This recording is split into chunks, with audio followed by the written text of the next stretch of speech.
कभी रावण जलाया जाता था बुराई के अंत के लिए, लेकिन आज श्री राम को जलाया जा रहा है अच्छाई के अंत के लिए। फर्क बस इतना है कि तब हम बुराई को जलाते थे, लेकिन आज हम खुद बुरे बनते जा रहे हैं। बुरे हम इसलिए नहीं बन रहे हैं कि हमारे भारत में श्री राम का पुतला जलाया गया, बल्कि बुरे हम इसलिए बन रहे हैं कि इतना बड़ा घटना हुआ उसके बाद भी हम चुप क्यों हैं। उससे बड़े शर्म की बात है, जिस भारत को हिंदू राष्ट्र कहा जाता है उसी में श्री राम का अपमान किया जा रहा है, लेकिन फिर भी हमारा समुदाय चुप है। आखिर क्यों? जिसने भी किया उसकी हरकत से तो पता चल गया कि वो रावण के खानदान के हैं, लेकिन जो चुप हैं उन्हें हम क्या समझे। आइए इन सब का जवाब ढूंढते हैं आज के इस वीडियो में। नमस्ते दोस्तों, 30 सितंबर 2025, जगह अयानपुथुर गांव, नवालपट्टू इलाका, त्रिची, तमिलनाडु। एक संगठन जिसका नाम था एंथम तमिल संगठन, उसने एक कार्यक्रम आयोजित किया और उस कार्यक्रम में रावण को सम्मानित किया गया। रावण के जयकारे लगाए गए और श्री राम को जलाया गया। उनके पोस्टर बनाए गए, उस पर जूते और चप्पलों से मारा गया और फिर आग लगा दी गई।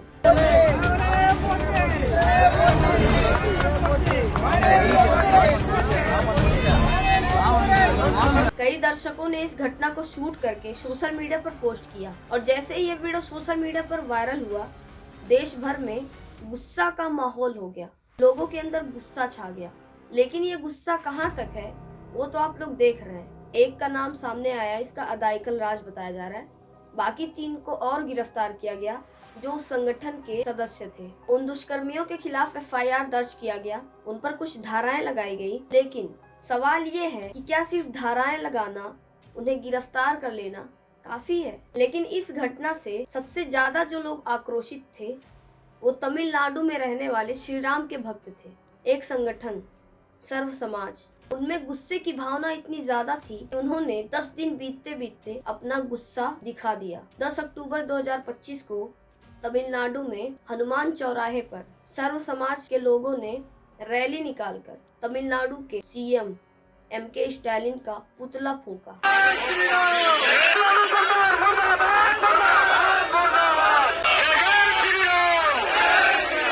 पुतला जलाने के बाद सभी लोग रैली के रूप में कलेक्टर कार्यालय पहुंचे। वहां पर राष्ट्रपति के नाम कलेक्टर को एक ज्ञापन सौंपा गया।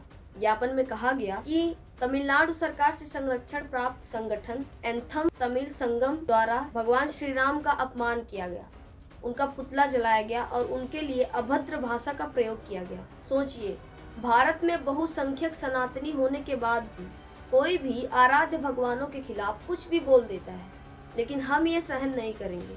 और ज्ञापन में ये भी कहा गया कि तमिलनाडु की घटना से भारत और विदेशों में रहने वाले सनातनी भी आक्रोशित है, गुस्से में है। सर्व समाज के लोगों ने ज्ञापन के जरिए तमिलनाडु की सरकार को बर्खास्त करने की मांग की, साथ ही मुख्यमंत्री और उनके बेटे के खिलाफ कानूनी कार्रवाई करने की मांग की। और इस प्रदर्शन में महंत और तमिलनाडु के कई सारे नागरिक शामिल रहे। आज जो हमारे श्री पुरुषोत्तम राम के विषय में ज्ञापन सौंपा गया है कलेक्टर साहब को, वो पुतला भी दहन किया गया है चौराहे पर, हनुमान चौराहे पर।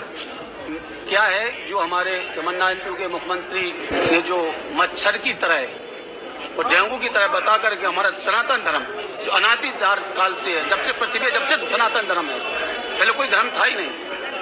तो जब ऐसा कह रहा है, इसको मुख्यमंत्री की सरकार को हटा देनी चाहिए। तमिलनाडु में DMK की सरकार है, वहाँ के मुख्यमंत्री MK स्टालिन है। राज्य का यह अधिकार होता है ऐसे कार्यक्रम करने वालों को पहले से जांचे, अनुमति दे या ना दे, माइक्रो प्रोटोकॉल लागू करे, ताकि ऐसे कार्यक्रम हो ही ना जहाँ पर किसी धर्म का मजाक बनाया जाए।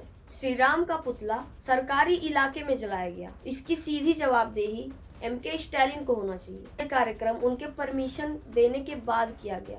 सरकार को होना चाहिए था कार्यक्रम की अनुमति रद्द करना, आयोजकों को पहले से मॉनिटर करना और धार्मिक संतुलन बनाए रखना, लेकिन सरकार ने इनमें से कुछ भी नहीं किया तो सिर्फ समर्थन। ऐसे सरकार को तुरंत नीचे गिराना चाहिए।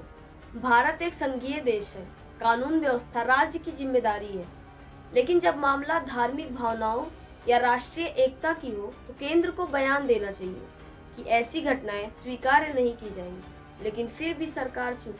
वो सरकार चुप है जो भारत को हिंदू राष्ट्र बनाना चाहती है और भगवान श्री राम के नाम पर वोट इकट्ठा करके सरकार बनाती है। मंदिर उद्घाटन जैसे बड़े राष्ट्रीय धार्मिक कार्यक्रमों में मोदी सरकार ने सक्रिय भूमिका ली, तो आज जब राम के नाम का अपमान हो तो उनकी चुप्पी संदिग्ध हो जाती है। जनता को लगना चाहिए कि श्री राम का नाम एक राजनीतिक शो नहीं है, बल्कि एक मूल्य है जिसको सुरक्षित करना सरकार की जिम्मेदारी होती है। अगर हम बात करें कि आखिर ऐसी घटनाएं होती क्यों हैं, तो इसके पीछे कई सारी बातें हो सकती हैं। कई लोग रावण को अपना प्रतीक मानते हैं, ज्ञान का, विद्रोह का, अहंकार का, क्योंकि रावण ज्ञानी के साथ साथ अहंकारी भी था। तो कई लोग रावण को अपना आदर्श मानते हैं, लेकिन अगर अपने आदर्श, अपने प्रतीक को बचाने के लिए औरों के भगवान का अपमान किया जाए तो ये ज्ञान नहीं है, घृणा है। और यही वो सोच है जो समाज को बांट रही है, कभी धर्म के नाम पर, कभी भाषा के नाम पर और अब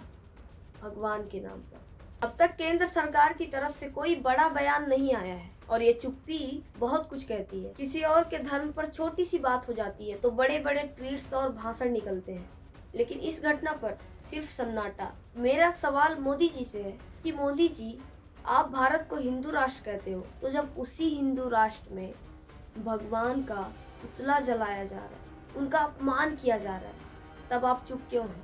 माना कि तमिलनाडु में डीएमके की सरकार है, हाँ, वहाँ जो भी हुआ उसकी जिम्मेदारी राज्य सरकार को होनी चाहिए, लेकिन आपके हाथ में पूरे भारत की जिम्मेदारी है, तो किस राज्य में क्या हो रहा है इसकी खबर रखना आपकी जिम्मेदारी बनती है।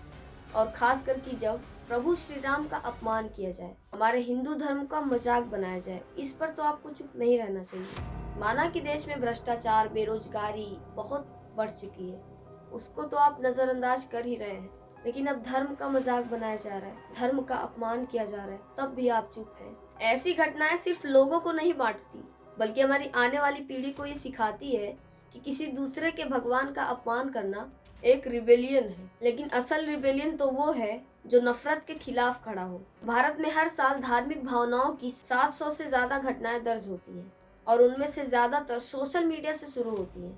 लेकिन सबसे बड़ी बात, जिस देश को हिंदू राष्ट्र कहा जा रहा है, उस देश में भगवान का अपमान कोई इशू ही नहीं रहा।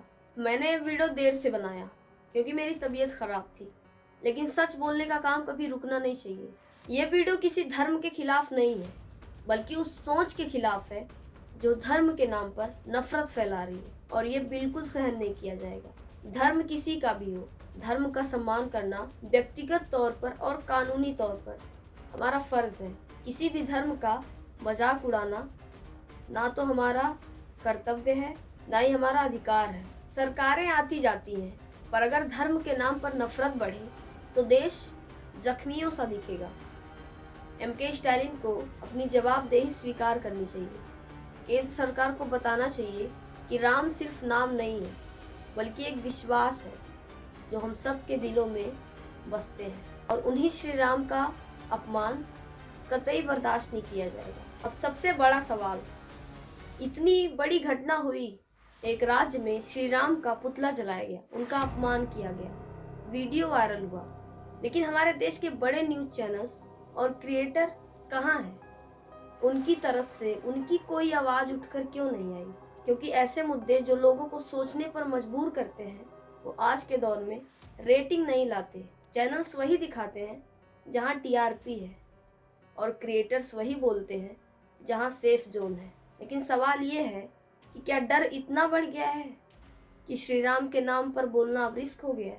हमने देखा कि राज्य सरकार डीएमके की है और केंद्र सरकार बीजेपी की, लेकिन दोनों की तरफ से कोई स्पष्ट बयान खुलकर सामने नहीं आया, और यही सबसे बड़ा डर है। जब सत्ता चुप रहती है तब जनता को बोलना पड़ता है। तो अब जरूरत है तो सवाल पूछने की, ना कि किसी धर्म या दल के लिए, बल्कि सच्चाई और इंसाफ के लिए। तो अब फैसला आपको करना है, क्या हम धर्म के नाम पर बढ़ते रहेंगे या सच के नाम पर एकजुट होंगे? नीचे कमेंट करके बताइए कि अगर आप होते सरकार की जगह तो आप क्या करते, क्योंकि असली बदलाव तभी आएगा जब सवाल स्क्रीन से नहीं बल्कि जनता के दिल से उठेगा। सोचिएगा ज़रूर। तो आज का वीडियो यहीं एंड करते हैं। अगर वीडियो पसंद आया तो लाइक करो, कमेंट में जय श्री राम लिखो और इस वीडियो को शेयर करो, ताकि लोगों की चुप्पी टूटे और सच्चाई की आवाज़ हर घर तक पहुंच सके। ओके, मिलते हैं नेक्स्ट वीडियो में। Thanks for watching. जय श्री राम।